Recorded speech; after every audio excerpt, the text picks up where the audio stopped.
Je m'appelle Émilie Fernandez. Je suis éditrice et j'aimerais tous souhaiter à tous la bienvenue.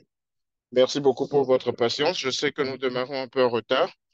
Si vous venez de nous rejoindre, n'hésitez pas à vous présenter dans la boîte de dialogue très brièvement et vous pouvez également utiliser la boîte de dialogue pour poser des questions aux panélistes. Et nous allons faire un résumé des questions pour que les panélistes y répondent pendant la session de questions-réponses qui sera la dernière de notre événement. Tout d'abord, j'aimerais remercier les organisations et les personnes sans lesquelles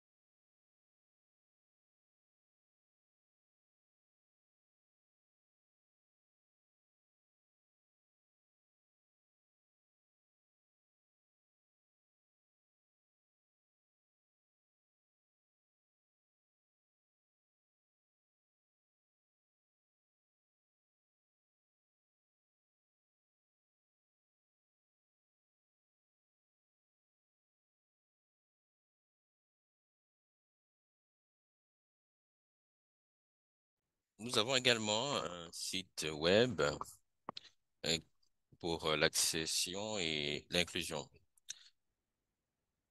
Ce qui veut dire que nous allons continuer à faire des changements pour nous améliorer au cours des mois à venir. Et nous aimerions entendre de votre part, si jamais il y a un problème ou quelque chose qui ne marche pas bien, dites-le nous. Et je mettrai l'email dans le chat et, et dites-nous ce que vous en pensez. Alors, notre magazine Prix est en ligne. Il a une nouvelle page de couverture. Il est disponible maintenant et il pourra également inclure l'inclusion et l'accessibilité. Alors, nous allons faire des changements supplémentaires au cours des mois à venir et dites-nous ce que vous en pensez, euh, ce qu'on peut aussi faire de notre côté pour que cela soit encore plus facile à comprendre et pourquoi on devrait aussi élargir notre base de lecture. Alors, nous avons également notre document qui a été émis cette semaine. Ce sont des nouvelles en octobre. Les FMR vont lancer le 74e et la 74e édition et on pourra regarder les implications et les différentes manières par lesquelles on pourrait répondre à travers les financements. Et nous, si jamais nous avons besoin d'outils supplémentaires, et plus tard ce mois, nous aurons notre collègue qui sort, qui revient de ses congés de maternité. Donc, vous n'allez pas me voir pendant un certain temps, mais ce sera un plaisir de l'accueillir, elle, quand ce sera de retour. Alors que nous retournons vers FMR 73, je suis heureuse de vous présenter Tina de Digital Services et Zoom Avila de International Labour Organization et qui nous diront quelques mots.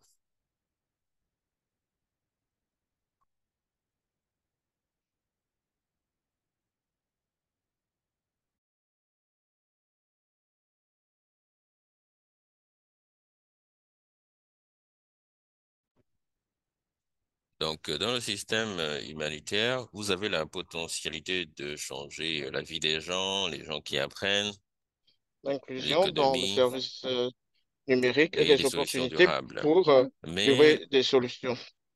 Et aussi, nous nous devons devons agir collaborer avec et voir les urgence, urgences vu et que prendre les en compte les activités sont connectivités par rapport des aux besoins activités fondamentaux de et aux droits. base, En 2022, et ce sont aussi des droits. nous Et avons mis cela en nous place une permet aussi stratégie de d'améliorer les transformation numérique stratégies afin de pouvoir, de manière Nous transformationnelle, essayons de voir aussi voir comment comment la la technologie pourrait technologie peut impacter la impacter la vie vie des des réfugiés. gens. Cela offre un cadre Donc, nous pour avons plusieurs les approches, technologies de et recherche telles telles que que des discours en le, ligne, des informations et le discours autres. contre les discours de haine. Nous utilisons cette technologie en ligne avec tout ce que nous avons à notre disposition.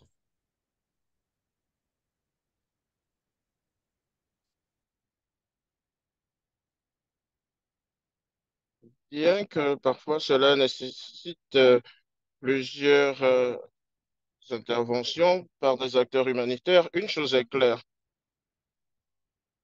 c'est assez multidimensionnel. Et dans notre liste de réponses par rapport à l'inclusion numérique, il y a des défis comme les compétences, l'infrastructure fiable, l'accès à des services et la mise en place d'autres conditions pour pouvoir évoluer. Nous savons également que la mise en place d'un environnement favorable fait partie des efforts à mener. Nous avons un réseau diversifié d'acteurs comme celui que nous avons aujourd'hui. Et avec ces perspectives, nous serons en mesure de mettre en place une inclusion numérique.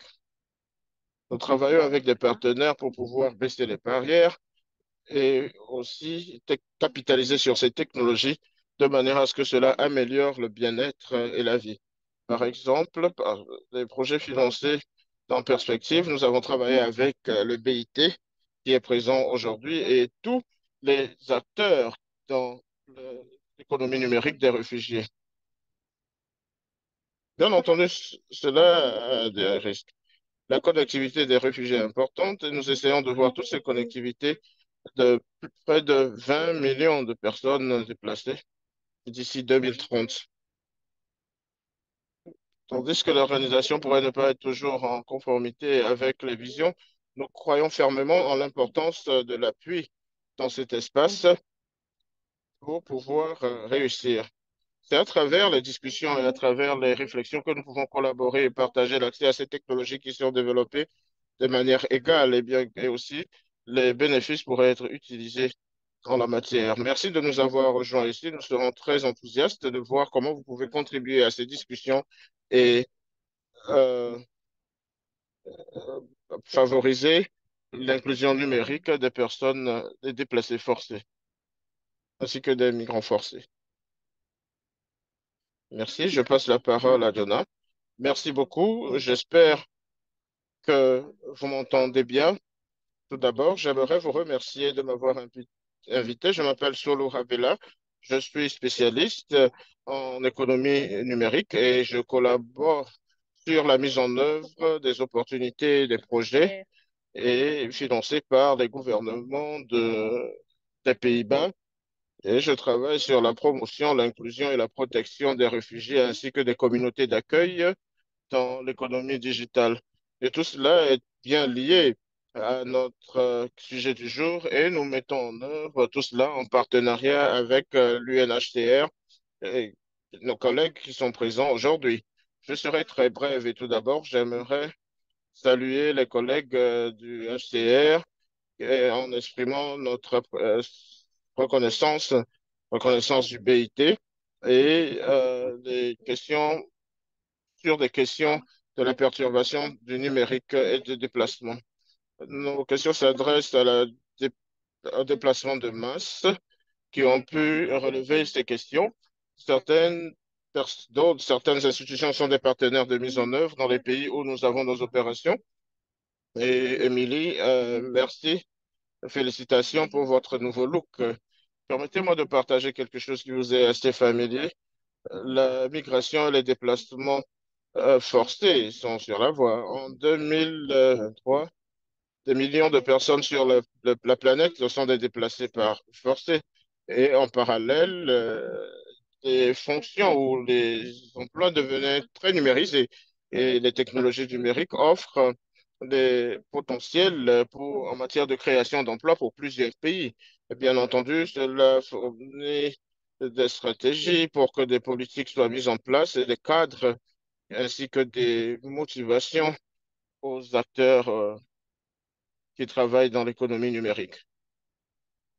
Disons que la numérisation pourrait booster la production des entreprises et ouvrir de nouveaux emplois pour les migrants et les réfugiés. Cependant, cela pose aussi des défis en termes de l'adéquation des systèmes de protection sociale et systèmes de travail. En ces termes, euh, le BIT accepte les nouvelles perspectives qui renseignent les interventions de politique et de nouvelles approches pour promouvoir la transformation numérique. Bien entendu, tout cela se retrouve dans le mandat de BIT.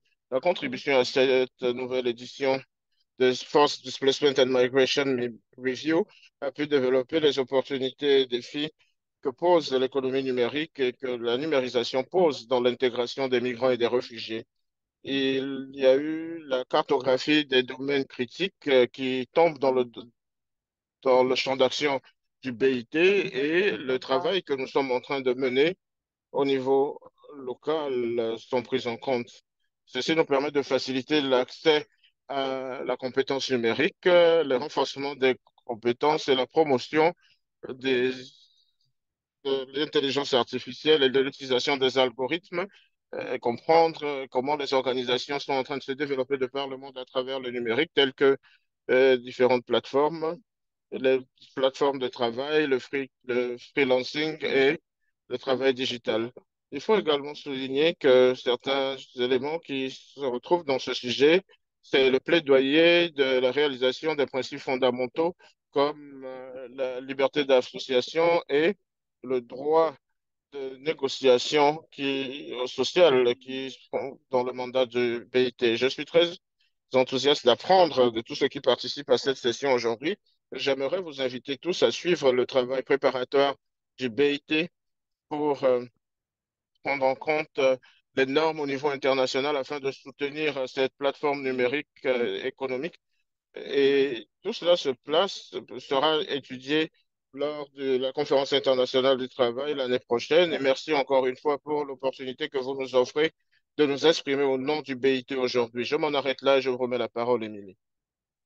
Merci beaucoup et désolé, j'ai autre affaire importante à gérer. Et si vous avez besoin d'interprétation, s'il vous plaît, choisissez votre langue en cliquant sur l'icône globe en bas de votre écran. Désolé de n'avoir pas parlé de cela plus tôt. Il faut que tout le monde puisse comprendre et participer dans la langue de leur choix. Merci. À présent, je serai très heureuse de passer la parole à un des experts conseillers sur ces questions, Dr. Marie Codan. Merci, Émilie. L'événement d'aujourd'hui est intitulé Inclusion numérique pour comment la transformation numérique transforme l'inclusion sociale et économique des réfugiés. Il s'agit d'une initiative qui a été mise en place par différents acteurs sur le terrain pour aborder certains des besoins que les réfugiés ont sur une base quotidienne. Ceci nous permet de mieux comprendre les opportunités, mais aussi les défis auxquels ils sont confrontés et les risques dans l'utilisation des technologies pour les personnes déplacées forcées. Nous, nous avions eu trois auteurs sur ces questions. D'abord, nous allons écouter Gisèle Gonzalez. Elle est fondatrice et PDG de eCrack Beach. Elle a plusieurs années d'expérience en travaillant avec les communautés déplacées et dans des camps de déplacés. Au cours des dernières années, elle a fait des recherches sur des opportunités d'apprentissage numérique pour les réfugiés et la base de son expertise, elle a créé un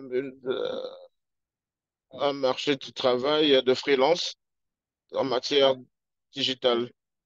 Elle est connue comme entrepreneur social et elle nous parlera davantage de la plateforme qu'elle a créée qui fait correspondre les talents des réfugiés avec les acteurs dans le monde des affaires et des entreprises. Ensuite, nous allons écouter Saki Chek, qui est directeur de projet de Rohingya Project, qui est une initiative dédiée à la préservation et la promotion de l'identité des Rohingyas à travers une identification décentralisée. Cette plateforme se base sur l'utilisation des technologies pour permettre l'accès à l'apprentissage, au renforcement des compétences et l'offre des opportunités. Il est aussi docteur en littérature de l'université au Singapour et travaille sur la lutte contre l'exclusion à Indore au Pakistan et en Malaisie. Ensuite, nous allons écouter Amir Shiba, qui est gestionnaire de projet pour la transformation numérique et l'information au Conseil national des norvégien pour les réfugiés. Et elle nous parlera des systèmes de suivi des personnes déplacées. Et nous allons commencer avec la première question qui s'adresse à notre première intervenante. Pouvez-vous nous dire davantage sur votre initiative et comment vous avez utilisé la technologie numérique pour régler certaines lacunes que vous aviez identifiées dans votre domaine afin d'améliorer la vie des réfugiés? Et je vais demander à Gisèle de commencer. Merci Marie, et merci de m'avoir invité. Equal Reach est une organisation qui crée un marché du travail en connectant les talents des réfugiés à des équipes et à des entreprises. Et ce que nous faisons essentiellement, c'est de définir un cadre pour prévenir les exploitations et aussi faciliter aux sociétés d'avoir accès à des compétences. Désolé, nous n'entendons pas bien l'oratrice. Il faut, la raison, c'est que nous essayons de combler le fossé entre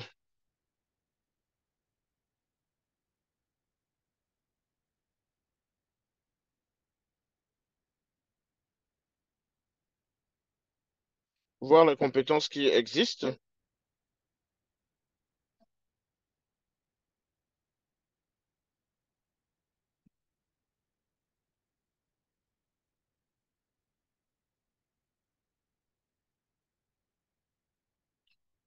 Ensuite, nous pensons à travailler sur l'économie numérique. Et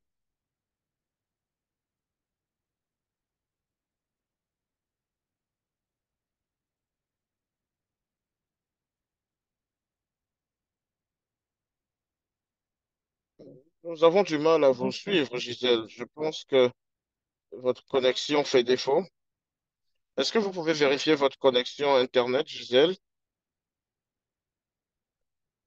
Et on passe la parole à quelqu'un d'autre, puis on vous demandera de revenir pour résumer votre réponse. Merci à tous et merci pour l'occasion qui m'est offerte sur ce FMR. Je m'appelle Sakib Sheikh. Je représente aussi mon collègue Malik Work. Il est Rohingya et nous avons tous ensemble créé ce projet. Et comme on l'a dit plus tôt, nous utilisons les technologies pour trouver des moyens afin d'aborder les questions d'affaires des entreprises ainsi que notre identité. Et dans notre approche, une des initiatives est de créer des archives historiques des Rohingyas. Le problème particulier que nous ciblons, c'est que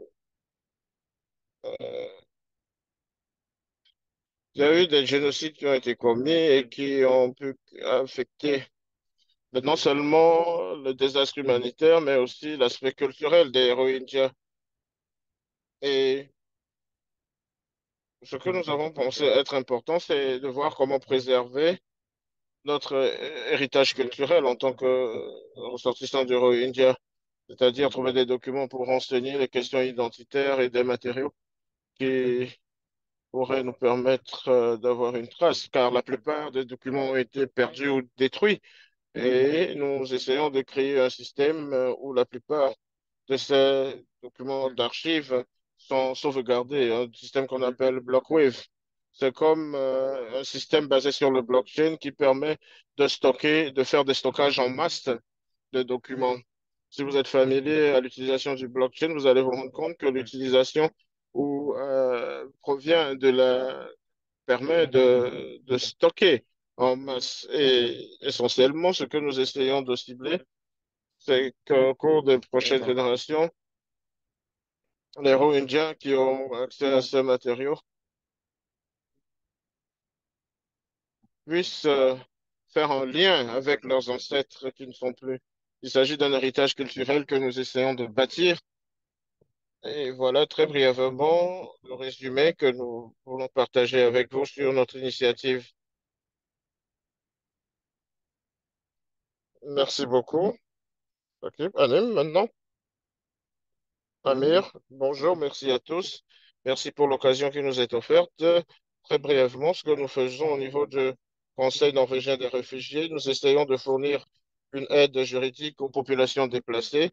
Nous comprenons et faisons l'usage des avocats au niveau local qui concentrent leurs expertises pour aider les populations déplacées dans les communautés d'accueil. Nous avions observé qu'il y avait une très forte demande et il n'y avait pas assez d'experts juridiques pour la matière, tout en espérant que nous pouvons utiliser la transformation numérique pour élargir notre champ d'action afin de rendre nos informations plus accessibles. Nos projets portent sur la construction des outils simples qui permettent à numériser l'information et les connaissances, puis à baisser les barrières afin de pouvoir avoir accès à des informations juridiques de façon gratuite et à tout moment et partout dans le monde, pour que où les gens ont accès à Internet. Je veux parler des réfugiés. Nous utilisons également d'autres outils et nous espérons que ces outils pourraient être utilisés en ligne pour réduire la dépendance des populations déplacées. Et cela nous donne plus d'autonomie. Et enfin, nous espérons que nous pouvons collecter ou connecter plus facilement, nous connecter plus facilement aux populations cibles dans les zones difficiles d'accès où nous n'avons pas de présence physique. Des endroits où les gens reçoivent des informations, par exemple sur les réseaux sociaux ou sur d'autres forums où la désinformation et des rumeurs pourraient se propager.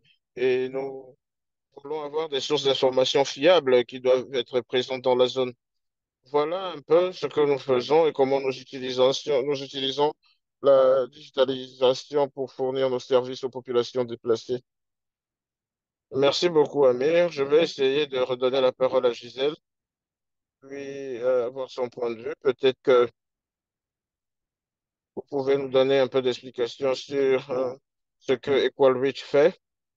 Gisèle, vous avez la parole. Est-ce que vous m'entendez mieux? Je pense que nous vous entendez mieux. Sinon, nous allons l'arrêter. EcoReach est une version du marché du travail freelance qui connecte les réfugiés avec des équipes de par le monde sur le travail du numérique. À cause des lacunes que nous voyons, dont la plupart des gens ont parlé en matière de recherche, nous essayons de s'assurer que tout cela soit accessible et s'ils n'ont pas accès, être en mesure d'être retrouvés et avoir un contrat dans le monde. Et s'ils ne peuvent pas avoir un contrat, ils puissent avoir la possibilité de travailler sur l'économie numérique. Il y a beaucoup de lacunes dans cet espace et ce que nous faisons, c'est de protéger les personnes les plus vulnérables dans l'économie numérique et EqualReach vient comme une solution pour fournir la compétence aux entreprises, fournir des entreprises, fournir des personnes talentueuses en freelance de par le monde et aussi sous-traiter tous travaux du numérique possible. Nous voulons également nous assurer que tout cela doit fonctionner non seulement sur une base radicale, mais aussi connecter, se connecter, avoir des contrats afin de faciliter l'accès aux gens au marché du travail. Et bien entendu, faire des cours du numérique et leur donner des certifications et faire des liens avec le marché. Parce qu'il y a une intersection entre connecter, équiper les équipes des réfugiés talentueux avec des personnes ou des entreprises qui recherchent ces talents. Merci beaucoup, c'était assez clair, nous vous avions bien entendu. À présent, nous passons à la deuxième question. Puisque l'objectif de ce projet, c'est d'améliorer la vie des réfugiés comme nous l'avions appris à travers les moyens de subsistance et les différentes aides. La technologie numérique pourrait également s'adresser à un certain groupe de réfugiés. Il y a des questions liées au manque de connexion, au manque de représentation des réfugiés. Est-ce que vous pouvez partager avec nous certains des obstacles que vous aviez rencontrés dans vos projets et un faible niveau d'alphabétisation numérique et comment vous pouvez utiliser ces outils numériques et aussi essayer de voir quelles sont les stratégies pour pouvoir relever ces défis. Nous pouvons commencer avec Gisèle encore une fois.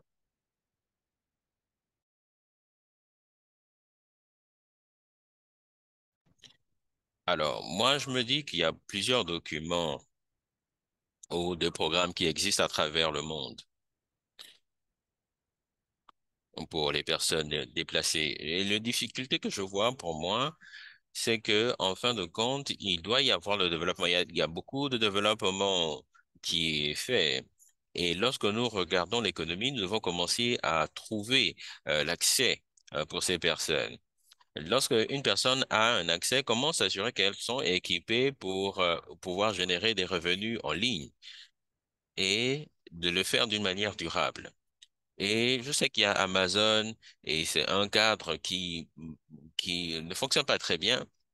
Et lorsqu'on nous pensons au système de vie, il faut commencer par se poser les bonnes questions. Est-ce que le marché est ouvert à ces personnes? Est-ce que ce genre de travail est disponible pour les compétences en demande? Et où est-ce qu'elles correspondent, que ce soit sur la base des contrats ou des freelancers ou alors des emplois à temps plein? Peu importe les programmes qui sont développés pour les employés, il faut voir. Très souvent, nous voyons des petits écarts ou manquements qui doivent être adressés ou réglés. Que ce soit développer euh, euh, le- la gestion d'équipe ou alors la gestion euh, d'autres choses de ce genre.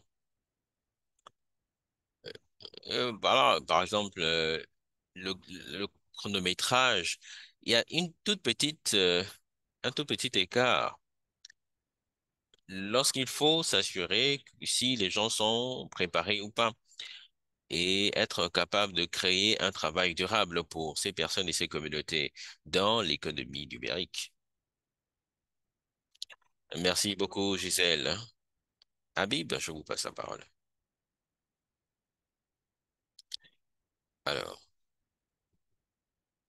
lorsque nous regardons ces barrières, la nature de notre travail d'archivage, c'est de renforcer les agents dans les différentes communautés, dans les différentes localisations d'Arabie Saoudite, Malaisie, mais notre localisation aussi, c'est Bangladesh, étant donné que nous avons des personnes qui recherchent d'abord l'asile, mais qui aimeraient aussi avoir euh, bien plus. Donc, nous essayons de nous engager par rapport à la collecte de données. L'une des plus grandes barrières à laquelle nous sommes confrontés, surtout depuis les dernières années, c'est l'accès à l'Internet dans les camps.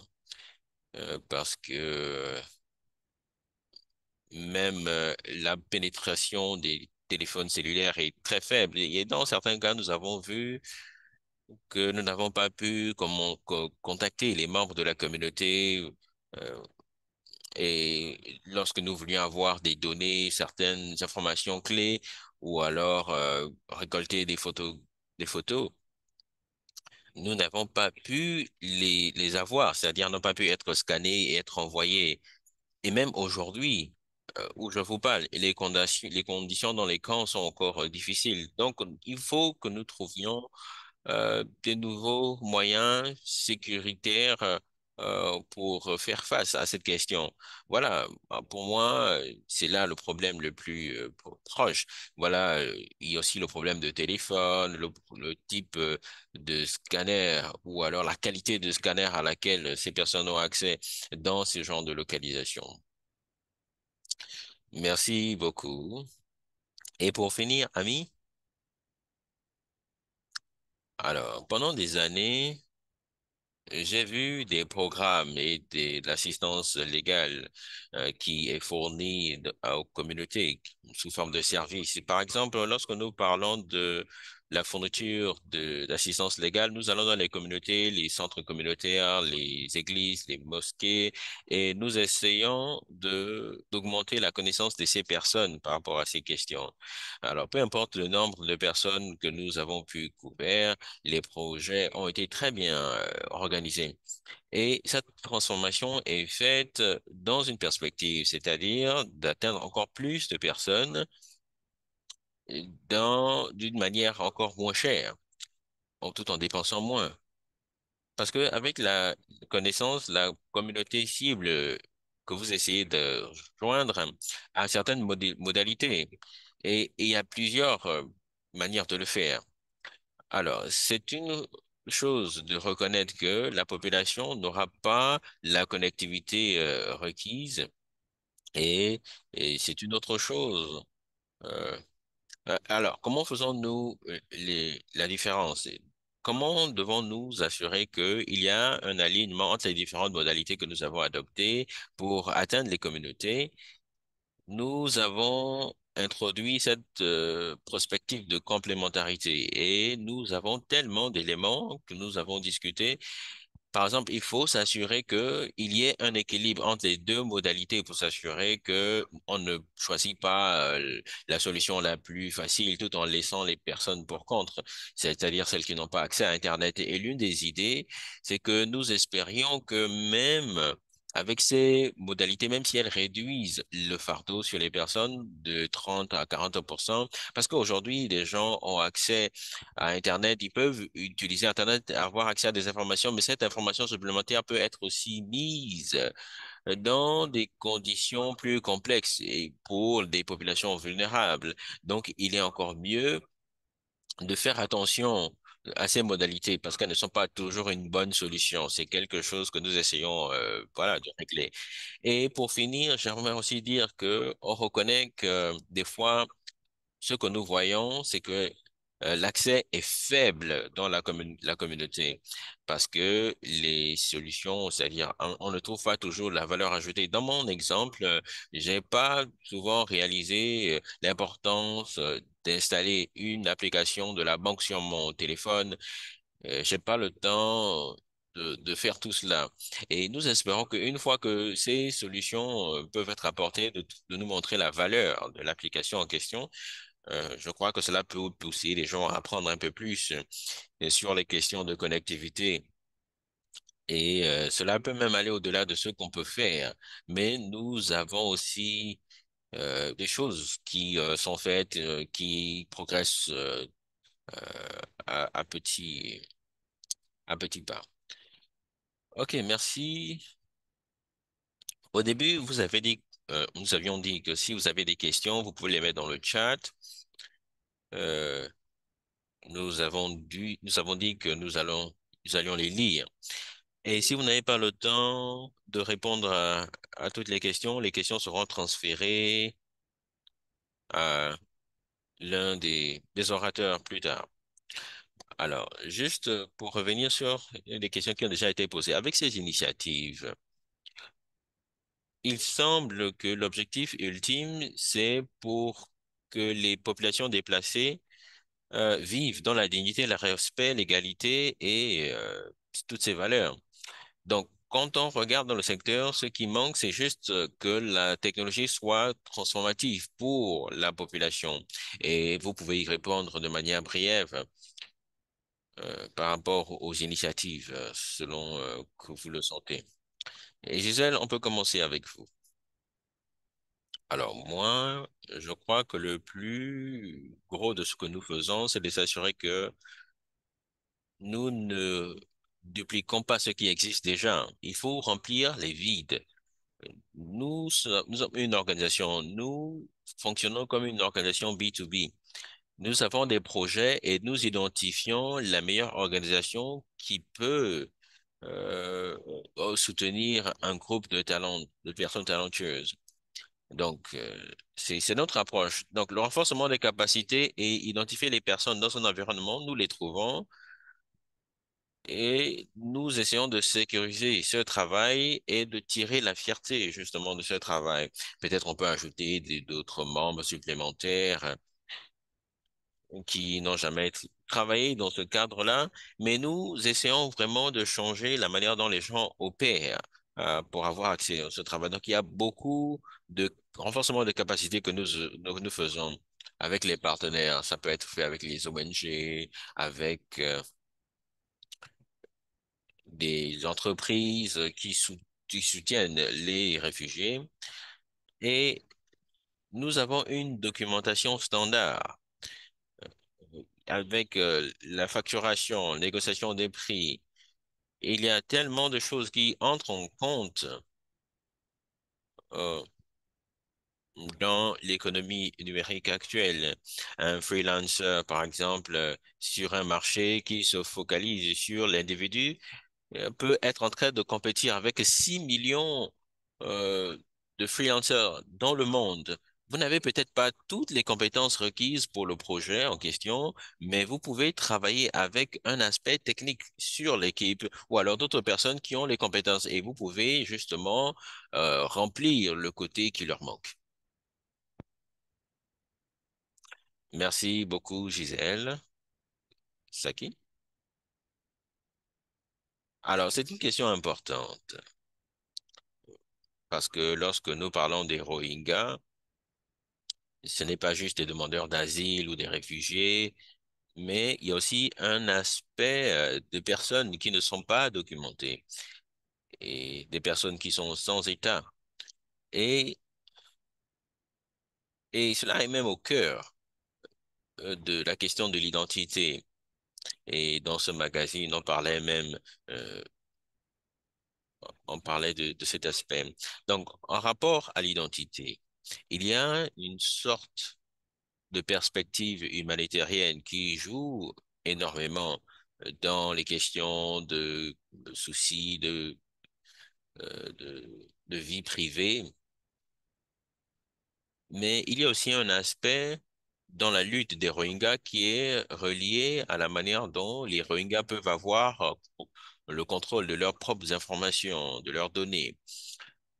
Et au regard de la situation de Rohingya, on trouve très souvent que lorsqu'il s'agit de la gestion de l'identité ou alors des questions reliées aux données en particulier, ou les données personnelles à une institution, des fois, ça tend à ne pas avoir euh, une voix de défenseur. Parce que les institutions particulières, il y a certains cas où on peut voir ces institutions qui sont potentiellement au contrôle. Euh,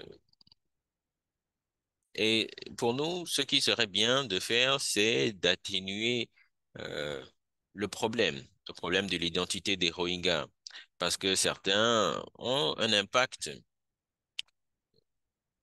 Et il y a aussi des aspects d'identité, de gestion d'identité euh, qui n'ont pas encore été bien pris en compte jusque-là.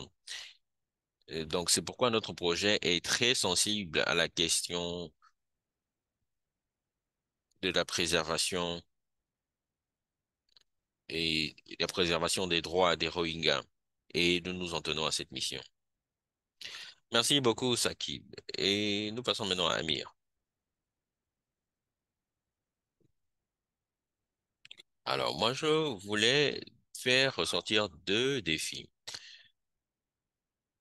Nous sommes en train d'opérer dans 5 pays différents et le plus grand défi jusque-là, ça a été la technologie. Mais c'est aussi changer l'état d'esprit dans l'organisation, que ce soit au niveau de laisser la propriété intellectuelle que nous avons utilisée pendant plusieurs années, ou alors l'information légale, ou alors même dans euh, les différents bureaux, ou l'information qui est disponible sur Internet, ou alors développer les compétences dans la communauté, ou alors les informations en ligne à travers les canaux en ligne. La difficulté reste là parce que il faut avoir ce changement de paradigme ou cette nouvelle manière de faire les choses. Nous avons commencé à développer nouvelles compétences. Donc, des gens auront des compétences dans le marketing en ligne, Et nous avons déjà commencé à mettre à jour nos différents chaînes YouTube et Wikipédia, etc., pour qu'elles soient disponibles aux individus, ce qui est contraire à ce que nous faisions dans le passé. Nous voulons que les gens viennent dans nos différentes chaînes pour apprendre. Et la plus grande difficulté dans ce projet, c'est de numériser l'information et de la rendre disponible à tous. C'est le plus grand défi, moi, je pense. La deuxième chose que j'aimerais mentionner, c'est que l'autre défi, c'est d'utiliser des implicateurs pour mesurer l'impact des projets tels que le nôtre. Parce que c'est là encore plus difficile de mesurer l'impact de l'information. Il n'y a pas encore eu une documentation de l'impact de l'information, le nombre d'individus que nous avons identifiés pour le reportage. Euh, Nous voulons être anonymes, par exemple, sur notre plateforme. Et nous voulons que les gens puissent s'enregistrer de manière anonyme sur notre plateforme. Donc, voici des exemples de comment les projets innovants ont des difficultés à s'introduire dans les opérations humanitaires, dans le reportage, dans le suivi de l'impact, etc. En gros, c'est cela. Alors, merci beaucoup. Alors, moi, je suis en train de regarder dans le chat. Il y a beaucoup de questions qui nous viennent, mais nous n'avons plus beaucoup de temps. Désolé. Est-ce que vous voyez les questions que je vous envoie? Oui, il y a quelques-unes. Donc, je vais essayer de les lire vu que nous n'avons plus assez de temps. Alors, la première question peut-être va à Sakib. Quels sont les risques politiques attachés à votre travail? Vous avez parlé de la rapidité d'Internet. Alors, c'est une question qui vous est posée et une autre aussi un peu plus haut. Alors, la question, c'est est-ce que l'accès à Internet est bon ou alors les services Internet opèrent-ils difficilement ou facilement dans votre zone, dans le contexte dans lequel vous évoluez, c'est-à-dire la protection des Rohingyas, etc. Oui, sur cette question, oui, évidemment. La plupart des camps,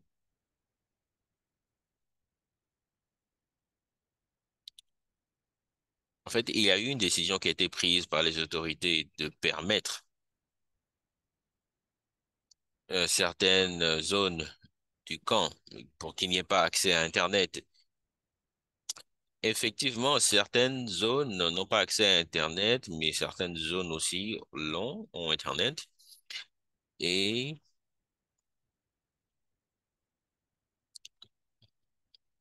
certains doivent justement quitter les camps pour se déplacer vers des zones où il y a Internet. Et encore une fois, les conditions des fois sont faciles, vivables, et d'autres conditions aussi sont difficiles.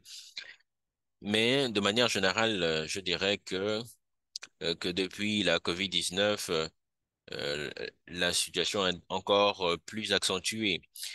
Et maintenant, par rapport au risque politique, nous sommes un petit groupe à la base, une entreprise sociale, et l'une des choses que nous essayons de faire, c'est de ne pas être aligné au gouvernement, simplement parce que la solidarité à travers, envers, j'allais dire, les groupes Rohingyas, nous pousse à être solidaires. Euh, En Malaisie, par exemple, nous avons vu que pendant la COVID-19, euh, la question des Rohingyas avait soulevé beaucoup de polémiques et les gens étaient antagonistes au fait de leur présence. Donc, mettre en œuvre ces politiques humanitaires, nous préférons opérer tout seul, c'est-à-dire avec les organisations internationales par rapport au fait de travailler avec le gouvernement pour mettre en œuvre ces questions simples. Tout simplement parce que nous savons que la question politique, voilà, elle peut être amenée à changer à n'importe quel moment. Alors, merci. J'ai une question pour Amir. Comment le Conseil des réfugiés navigue à travers l'impact? Par exemple, quelque chose qui peut impacter le Conseil norvégien. Par exemple, est-ce que les autorités du camp ont des politiques de confisquer les téléphones ou appareils des réfugiés? Alors, nous avons tout un processus qui est en place pour identifier les risques et pour pouvoir les atténuer. Donc, nous travaillons avec les autorités locales et nous négocions l'accès, que ce soit à travers les plateformes digitales, etc.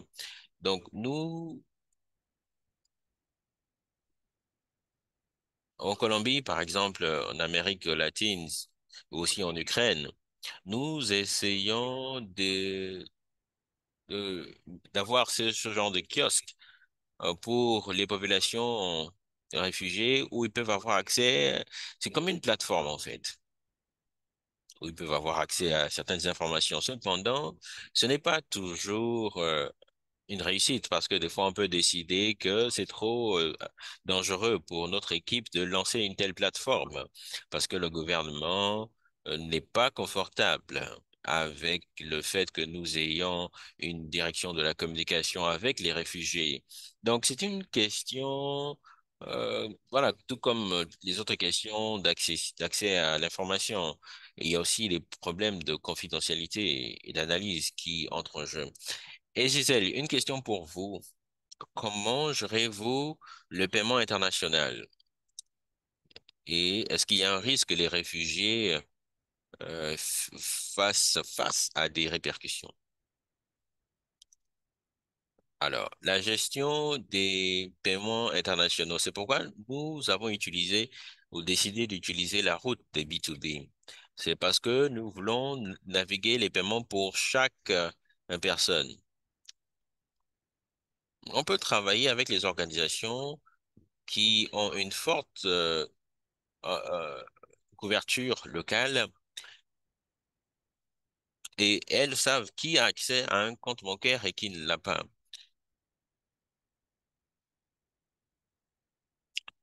Voilà, nous opérons au niveau mondial. Donc, la manière dont nous le faisons, nous le, c'est pas juste une manière de faire baisser les barrières et de rendre les choses plus faciles. Nous essayons de payer les gens de la manière la plus facile possible. C'est pas comme si on se disait, nous avons un camp de réfugiés et des freelancers réfugiés à cet endroit en particulier.